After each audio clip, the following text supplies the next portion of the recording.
وزیر اعلیٰ بلوچستان سرفراز بگٹی کا کہنا ہے کہ بلوچستان کی باغ ڈور جب نوجوانوں کے ہاتھ میں آئے گی تو بہت بہتری آئے گی۔ سرفراز بگٹی نے گرلز کالج جنا چانگ میں تقریب سے خطاب کرتے ہوئے کہا کہ ہائی جین کڈز کے پروجیکٹ کو آگے بڑھانے کی ضرورت ہے۔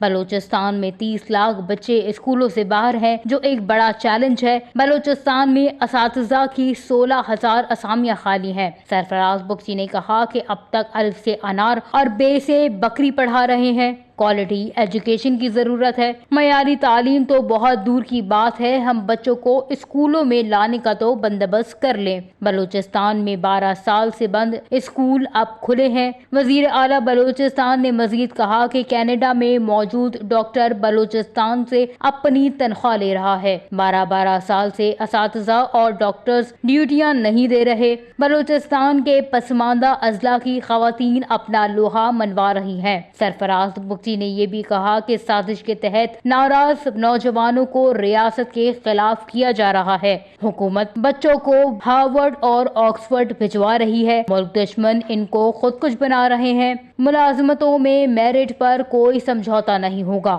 اساتذہ کو 18 ماہ کے لیے بھرتی کیا جا رہا ہے۔ جو بھی سرکاری ملازم ہوگا اسے ڈیوٹی دینا ہوگی۔ وزیر اعلیٰ بلوچستان نے آخر میں کہا کہ بلوچستان کو باہر سے آ کر کسی نے خراب نہیں کیا بلکہ اس میں اپنے لوگ ہی ملوث تھے۔